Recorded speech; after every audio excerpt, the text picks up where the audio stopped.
Of Star Wars make their indelible impressions on the ground reserved for Movieland's legends. The world resounds with the fact that Star Wars itself has become a full-fledged social phenomenon. It has become more than just a movie.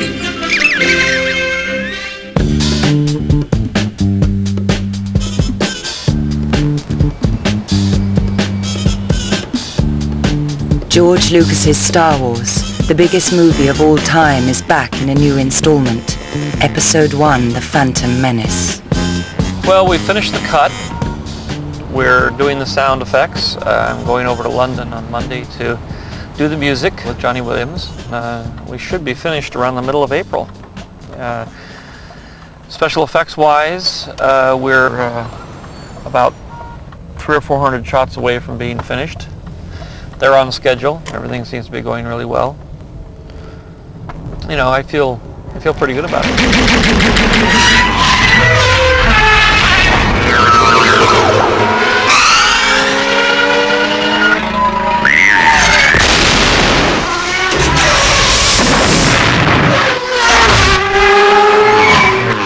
George always wanted to make 9.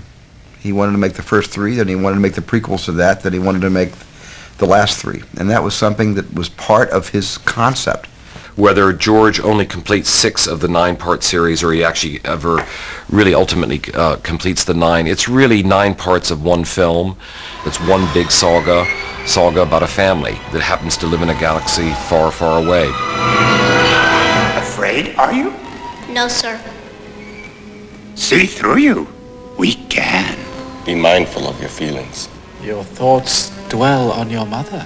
The Phantom Menace is the first chapter in the story of Anakin Skywalker, the slave boy who will one day become Darth Vader. What does that got to do with anything? Go with the Queen to Naboo. This one deals basically with the issues of evil and the issues of how a good person turns bad. It's a tragedy. Set 32 years before the original Star Wars trilogy, the film begins when the mysterious and evil Darth Sidious incites the hostile Trade Federation to threaten the peaceful planet of Naboo. I'll deal with that. 2 Jedi Knights travel to the planet to rescue the young Queen Amidala. I'm ambassador to the Supreme Chancellor. I'm taking these people to Coruscant. In The Phantom Menace, I play a character called Qui-Gon Jinn. You're under arrest. He's a kind of a maverick Jedi who sometimes goes against the wishes and the dictate of the Jedi Council. And he has an apprentice with him called a Padawan, who is this young Obi-Wan Kenobi, played by Ewan McGregor. Come on, move! Everybody on board! Come on! Move it! And along the way, a young slave boy, Anakin Skywalker, helps him out, and so they bring him along, they win him out of slavery, or he wins himself out of slavery. The 4 of them and Jar Jar make this journey together. Moisture farms, for the most part. Some indigenous tribes and scavengers. The heroes find themselves on the desert planet of Tatooine, filmed around the Bourbon architecture of the Sahara Desert. David West Reynolds, a top-selling Star Wars writer and modern Indiana Jones, travelled to North Africa on a pilgrimage to uncover the lost cities of Star Wars. When George Lucas made the first Star Wars movie, he used Tunisia as a real-world setting to ground his fantasy adventure. The desert landscapes and traditional architecture provided the perfect location for Tatooine, Luke Skywalker's home planet. In Episode 1, the story returns to Tatooine, and George Lucas returned to Tunisia. Control!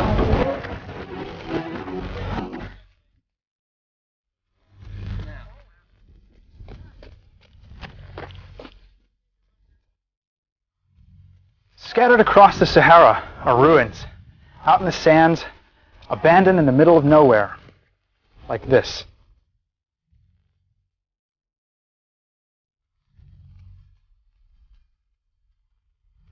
But this one's different. In fact, the entire place is built as a film set. It's Mos Espa, the home city of Anakin Skywalker. It all imitates Tunisian architecture with a few technological additions. Are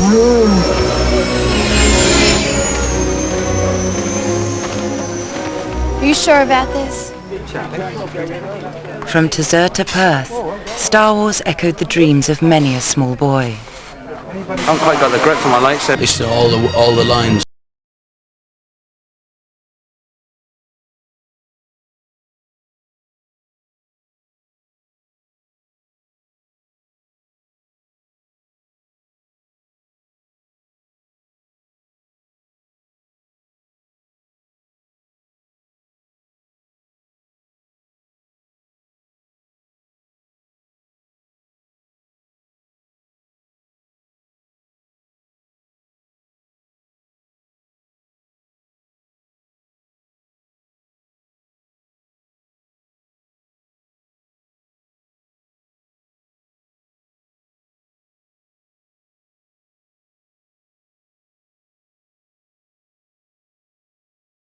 I'll just make the first act, I'll make that into a movie. So from that point on, I just started writing that screenplay. And that screenplay turned into Star Wars. Especial is Star Wars. Muovete. Dale, mira. Like fellow San Franciscan filmmakers Francis Coppola and Saul Zaentz, Lucas has not always found it easy to realize his vision. You know, I remember having lunch with George at the Palm Restaurant in New York, and he was very depressed because he had just come back and they wouldn't sell him Flash Gordon. That's right. Yeah, I remember and that. He says, well, I'll just invent my own. What a limitation had you gotten Flash Gordon, I wonder. Yeah, I'm glad they didn't give it to me, because... You finished the script, and I remember you gave it to me. Yeah. I thought it was terrific. And then you totally changed it. And I kept saying, well, why are you changing it? You know, what was it that... How did that script differ? I know that you added the 2 robots at the beginning. Yeah. But what was it that the script I read, how did that differ? Other than that opening, was that the main difference? Well, no, there was a lot of character differences. I mean, I had Luke and Leia sort of both in it, and there were a lot of the Jedi actually. I mean, Darth Vader, the father, was actually there. He was the father, and really, he was their father, and he was a Jedi, and they were both there, and it was like, it ended up, you know, it didn't seem to play as well as I wanted it to play, right. And so I did. I sat down and actually did a whole new treatment. I mean, a whole new outline. Yeah, you had a whole script and did it all over again.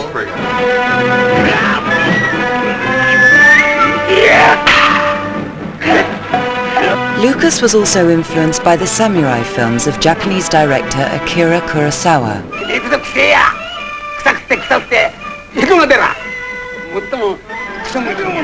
I've said that there's been a lot of Kurosawa influences because I greatly admired Kurosawa, especially the film Hidden Fortress, which told a story from the point of view of 2 serfs, 2 slaves, peasants, who tag along with this famous general and a princess and, you know, royalty.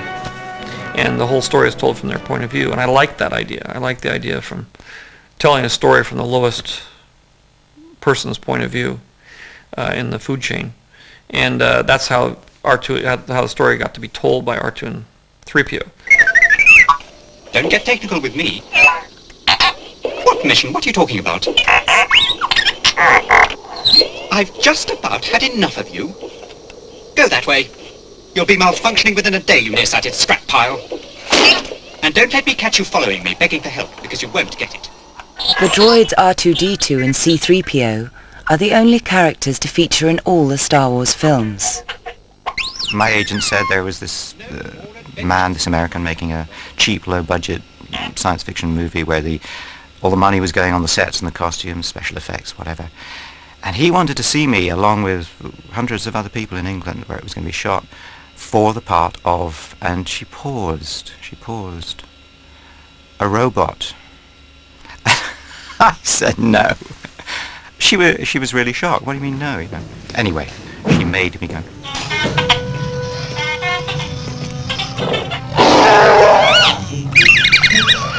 I had a phone call from someone who said, would you be interested in a science fiction movie?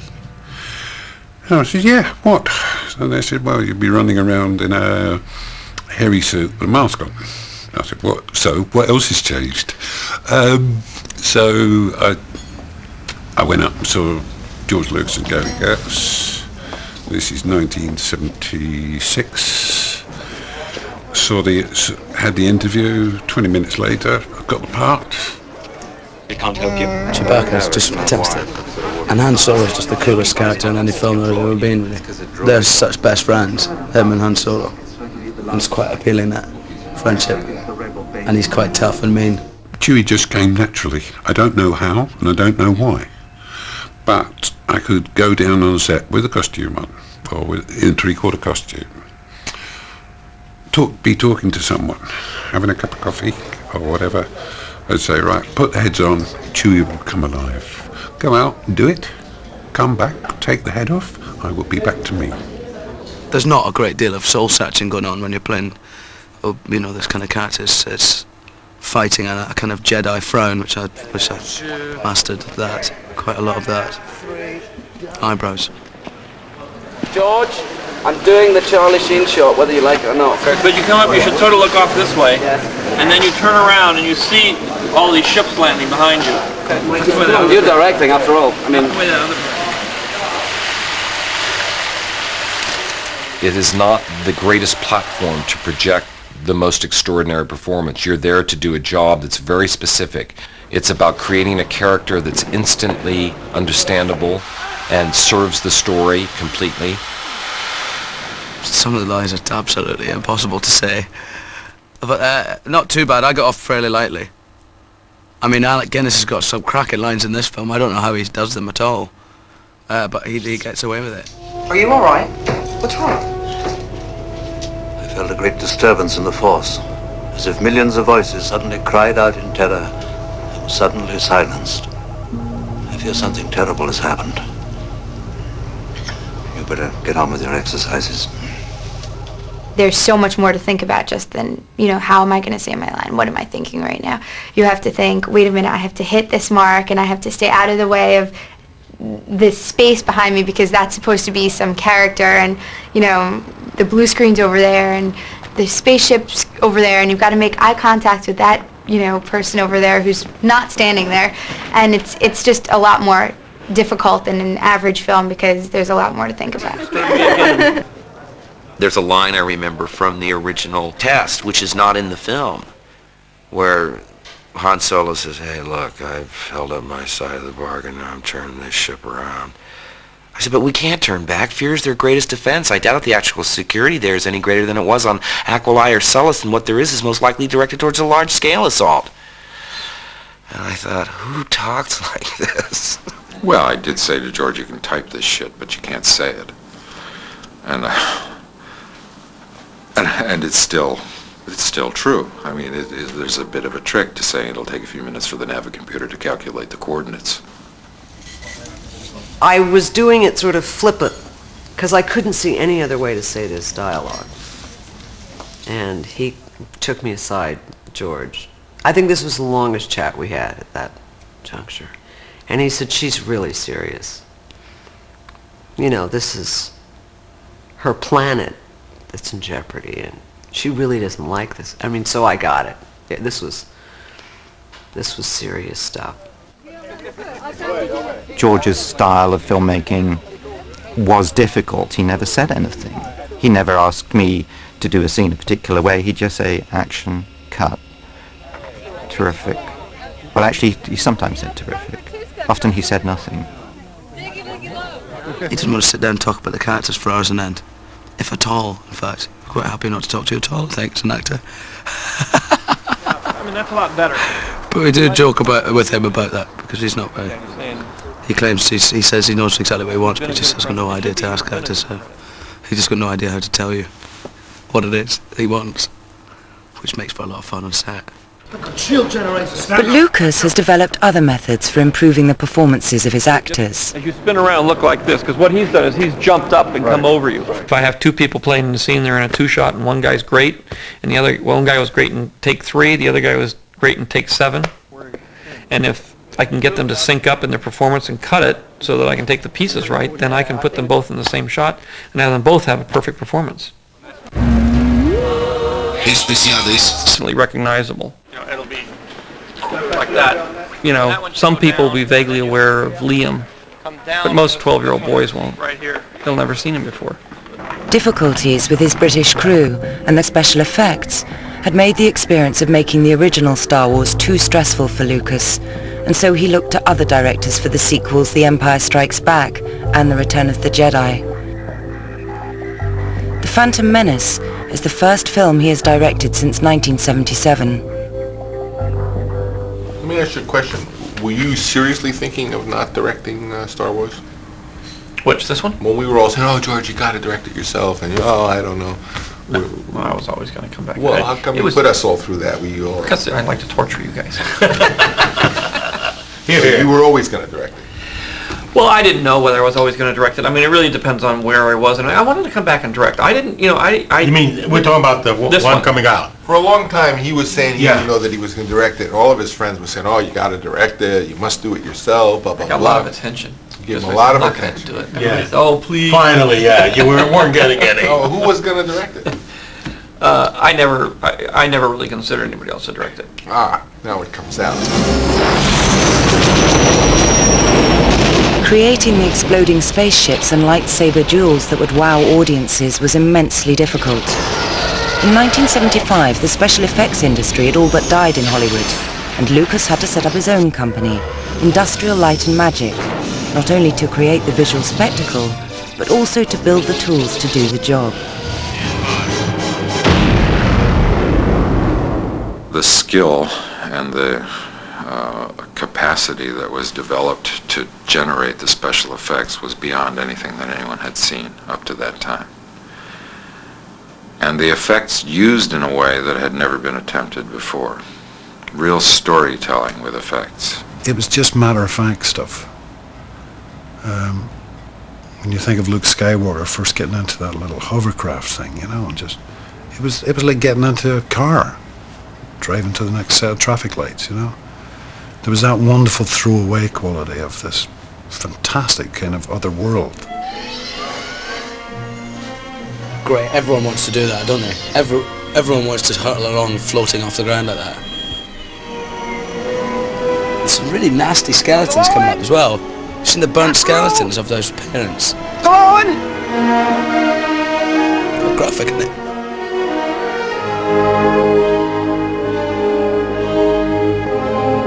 Speeder cruises right through here, past these ruins, behind me to that building, which was the cantina where they hire Han Solo, their pilot. Now in 1976, you've got a false entrance built out there, there's a dewback tethered off to the side, a few drunk Jawas sacked out in front of that doorway. But this was the place. Everything in Star Wars is based on something here on Earth. It's a root of a design or an idea or a culture or a artifact that exists already. We have changed it, twisted it, moved it, shown it in a different light, put it with a different background, taken it out of its context, done everything we could to make it unusual. But it has a very familiar and strong ethnic base. George spelled out some very specific time periods that we should look at. One was going back to the 20s and 30s for sort of the Art Nouveau movement and the Art Deco movement. The other one was to go back to African art, which hasn't really been explored that well in film. Check it out, Corporal. We'll cover you. Roger, roger. Normally when you think of science fiction, you try to project ahead and you try to think, oh, 2050 or whatever, and you try to come up with some really far out designs. And that's where the danger lies. Instead, George went back in history to design the future. This is the Qasar of Mednin, a traditional Berber design of a type seen throughout southern Tunisia. Created as grain silos, each of these individual units, or gorfas, is a storage chamber. The extraordinary aesthetic of the Berber Qasar offered an exotic and yet recognizably humble setting for the slave quarters, which are home to young Anakin Skywalker. It's in this street that Anakin bids goodbye to his mother as he leaves with the Jedi Knight Qui-Gon Jinn.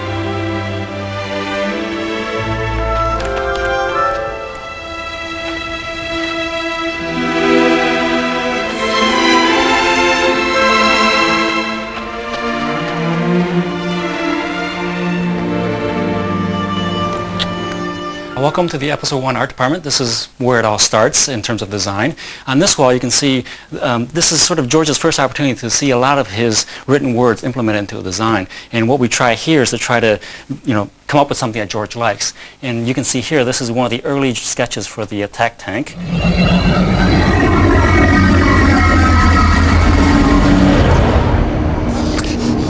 I'm on fire. One of the next stages is to actually implement them and combine them into a production painting. And in here you can see this is the finished version of the attack tank. And the main purpose of the production paintings is to try to capture the mood and the drama of that moment. And hopefully by picking out the key moments, it'll be enough to convey to the crew what the film is all about. One of the other problems that we do that we try to solve is once the designs are finished, is we normally try to build them as sort of hard surface maquettes or as sculpted maquettes. It's wonderful because once we get to this stage, George can look at it, see if it's working for him or not, and then if not, we go back and refine it and then build another maquette. Another stage that we do is once we get the designs drawn and approved is we do storyboards, which are these here. And this is, again, really helpful because it starts to put in sequential order the drama and the flow of the film. Finally, once all the designs are kind of approved, George likes it. What I try to do then is to build some full-size cardboard cutouts. And these are over here. And what these are helpful for is it tells us very quickly if something is working or not cinematically. This will tell George if the droid is tall enough and if it's menacing enough, or if it's too small and not menacing enough. Because these films are again so complex in terms of their special effects, what we wanted to do was not just have traditional storyboards, we wanted to have moving real animatics. We actually wanted to have the film done before we actually started shooting. He would sketch out a scene, then we'd have storyboard artists draw it up, and then we'd give it to our animatic designers, and they would actually turn it into little pieces of film. Then we would take a look at it, he'd rewrite the scene, then give us 3 or 4 more shots to do, and then slowly, layer by layer, we would create this storyboard that was moving. You were able to see the scene before you shot it and see yourself as a kind of a computerized stick figure and where you had to walk and where the camera angles would be, and I found that a great help, Especial is Star Wars. Yeah? That is the sound of 1,000 terrible things heading this way. If they find us, they will crush us, grind us into tiny pieces, and blast us into oblivion. Ah. Your support is well seen. This way. Hurry! One of the first problems that we had to solve in tackling all the designs for Episode 1 was the main character of Jar Jar. And it was a hard problem because Jar Jar needed to carry a lot of the film. And George stressed that you have to like this character. And this is where part of the problem of creating a digital character comes in that we have the danger if we execute it too well that it looks like a guy in a costume. Creatures are an integral part of the Star Wars universe. And I wanted to have creatures that weren't people in suits that could act. I've always wanted that. And so I've been pushing the technology to be able to achieve that. So Jar Jar was sitting there waiting to happen as soon as I could, we got to Jurassic Park, and I said, aha, now we're on our way. Now I can do this. Hey, Jar Jar, keep away from those energy binders. If your hand gets caught in the beam, it's going to go numb for hours.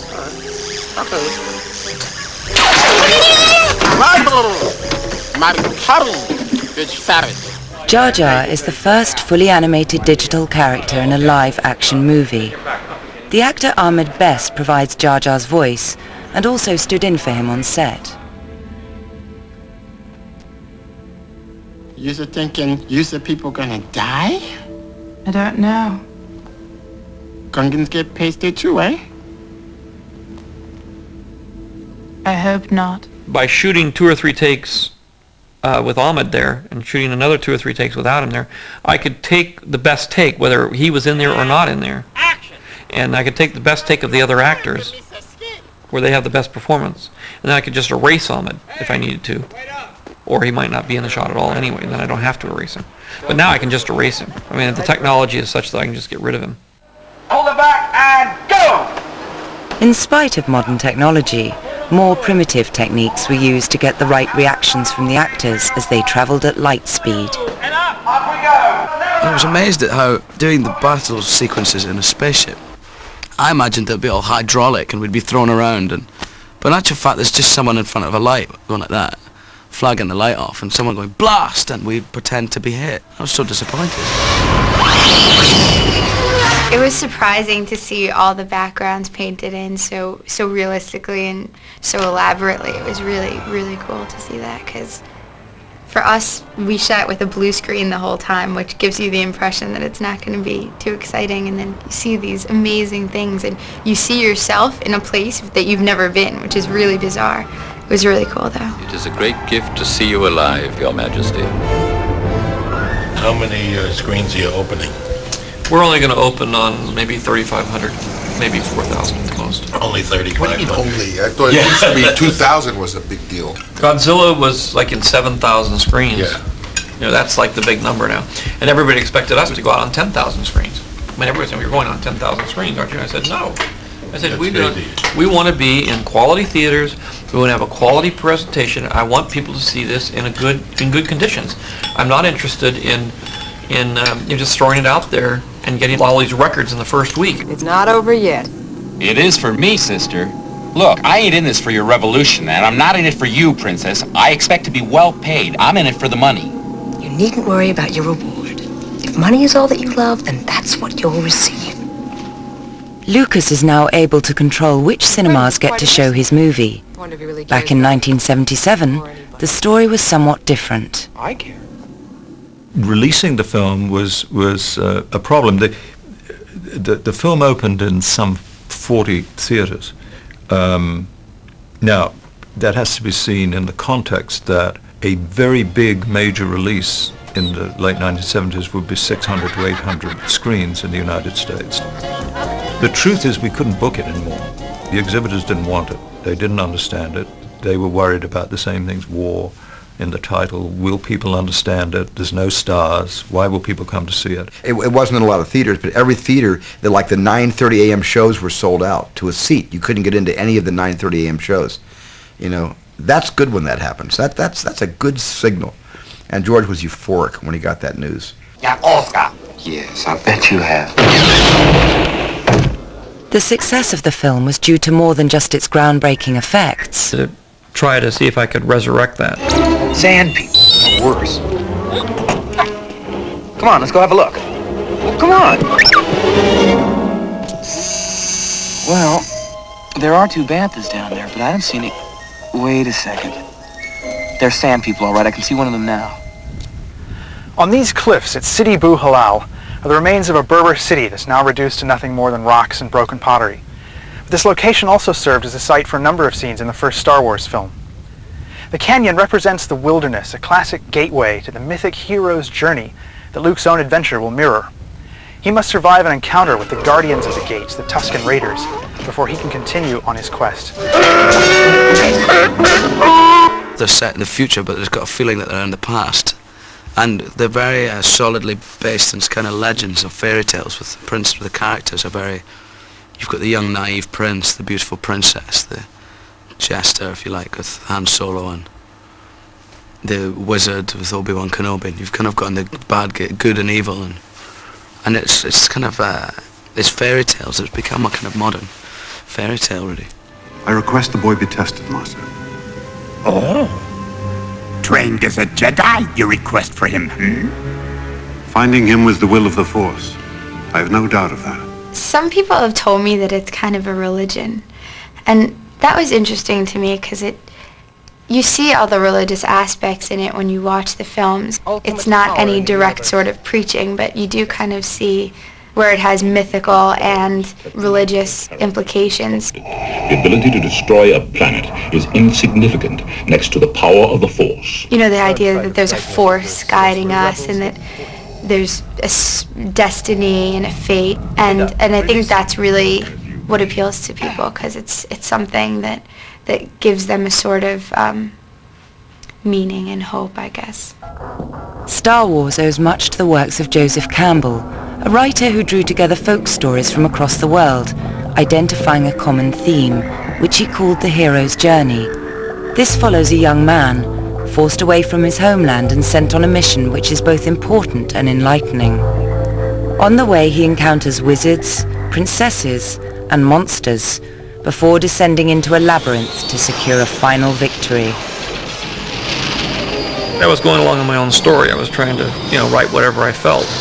And then I would go back, once I've written a script, I would go back and sort of check it against the classic models of the hero's journey and that sort of thing to see if I had gone off the deep end. And simply by following my own inspiration, the thing that intrigued me the most is that it was very close to the model.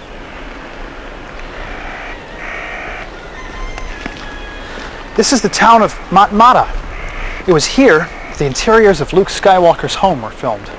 In this hotel, the City Driss. The door here leads only down because the entire hotel is underground. Luke, tell Uncle if he gets a translator, be sure it speaks Vachi. Doesn't look like we have much of a choice, but I'll remind him. It was in this very alcove that Luke Skywalker sat 23 years ago, having a frustrated conversation with his Uncle Owen over dinner. Parts of the set are still here. The edging on this door frame, the painting overhead haven't changed at all. Domestic scenes, like the one around the dining room table, ground Star Wars in the rituals of everyday life, in contrast to the film's heroics and space battles. Luke's journey begins here. It's from this room that he'll go out to watch the last sunset he'll ever see before he's forced on his path.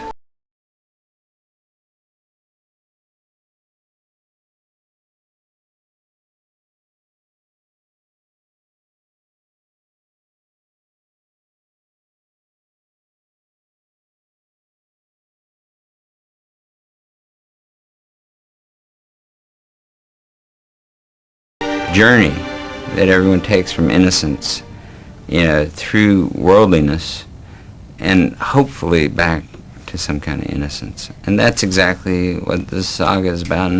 And myths are just ways for us to get at that story. And, that story mirrors an individual's progression in life. Especial is Star Wars. Your destiny lies along a different path from mine. The Force will be with you, always. I'm more interested in myths that sort of ring true in various different cultures rather than I am in just a particular myth that may be Greek or, maybe Inuit Indian or something like that. I'm more interested in how these things all string together and the emotional issues that are being dealt with around various different kinds of cultures. That's what fascinates me the most. What is it? Your father's lightsaber. This is the weapon of a Jedi Knight. Not as clumsy or random as a blaster. An elegant weapon for a more civilized age.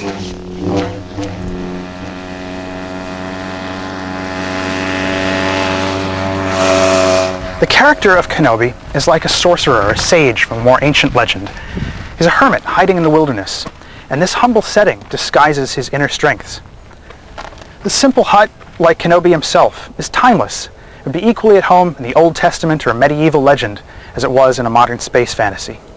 The reason these images and stories have been reiterated so often through the ages is we find that life works out that way, that we have within us, the dark side and the light side, and the good and the evil, and the devil and the angel pulling at us. We're all full of conflict about which way to go.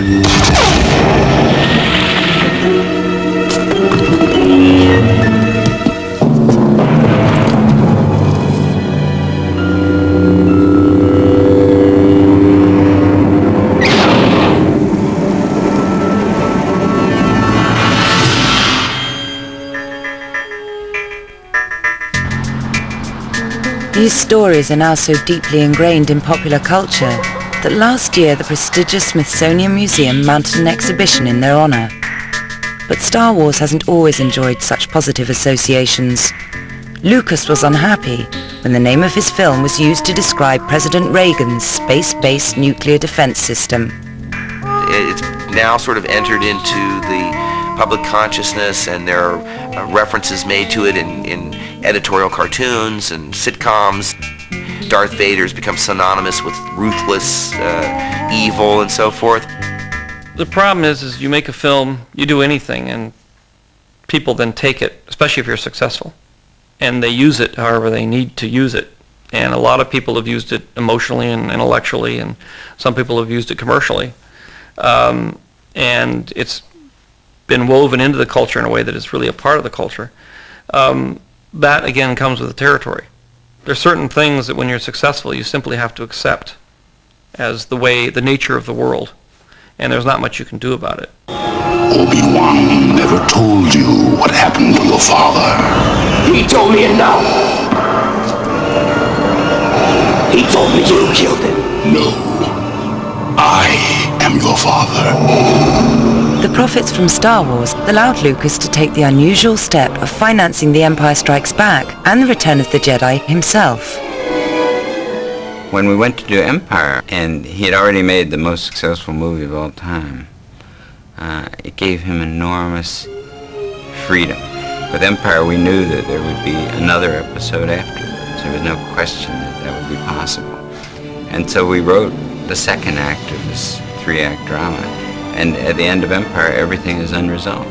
You know, all the big questions are hanging.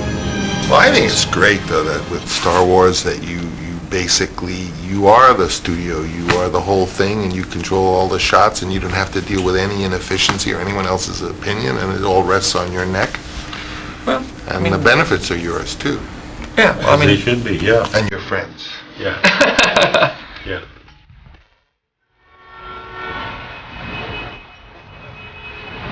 Until Star Wars, you know, George was a kind of slave to the traditional bonds created by the people who give you the money to make your movies and then expect you to really make your movies for them, not for yourself or for audiences. And George went through that with Francis often fighting for him and, you know, fighting off the bad guys. Lucas didn't have to look far for inspiration for his evil empire. The Jedi mind trick is that their mind is more powerful than other people, so they can impose upon other people their fantasy or their idea. Well, that's what being a filmmaker is like in Hollywood, because the empire wants to hold you down and have you make crap, and it's the responsibility of the filmmaker to impose his will upon the system that is resisting him. That's what happens in the Star Wars saga, and Jabba the Hutt is just like a studio head, you know. He looks like a studio head, and he acts like one.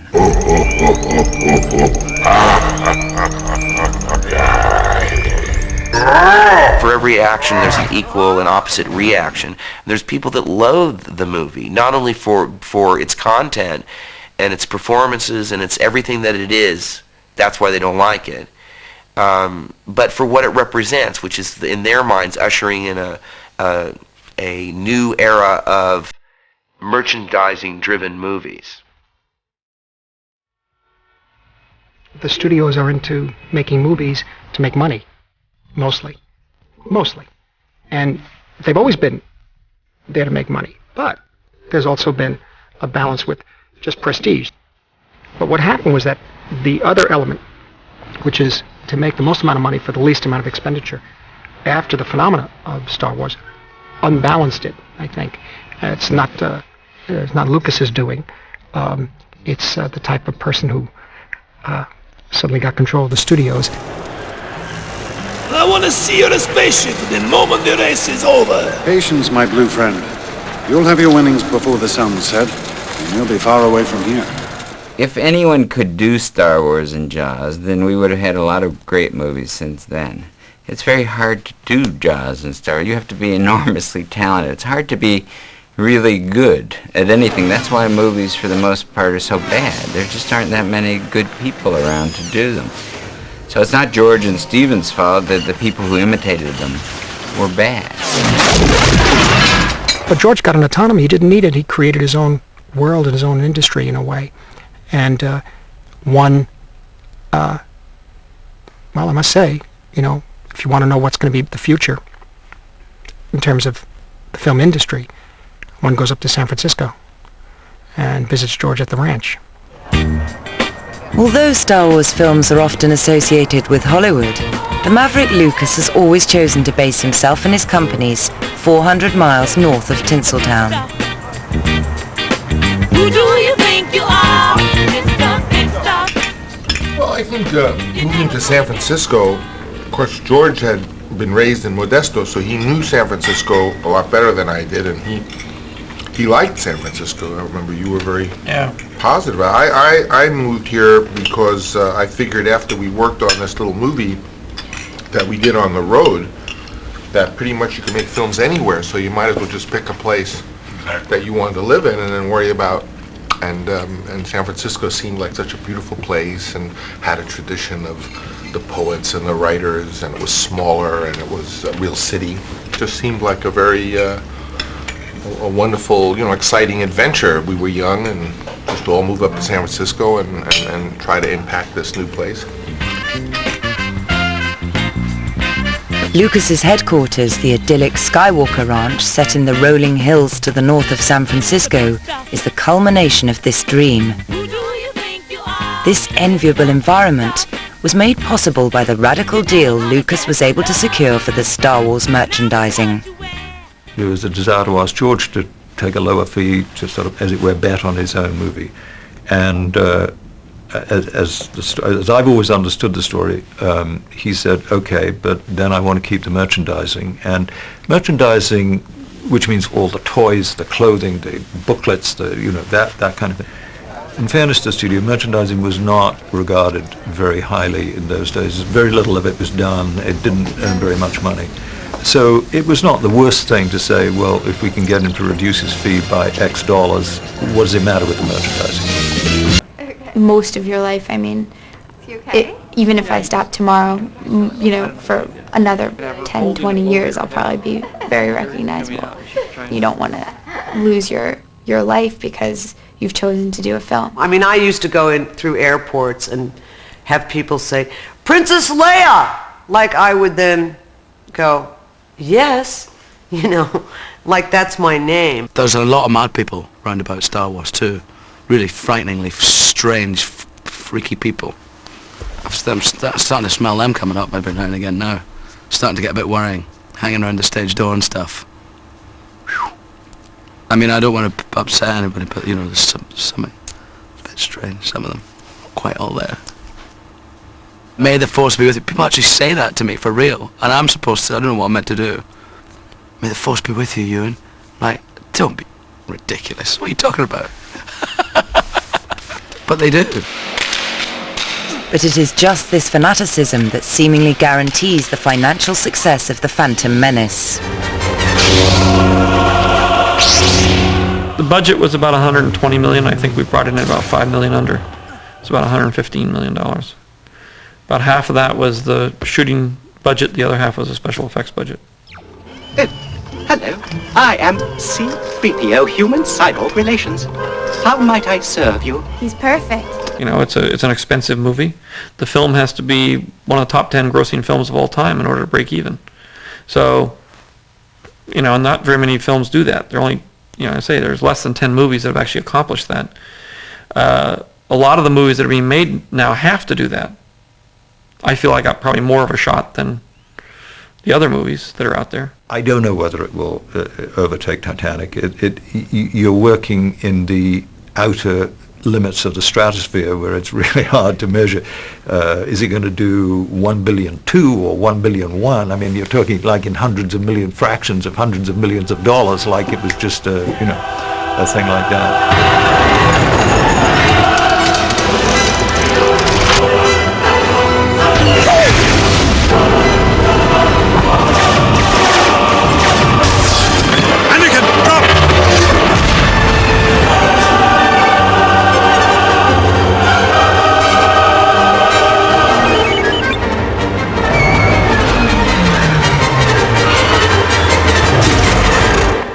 But the story doesn't end here.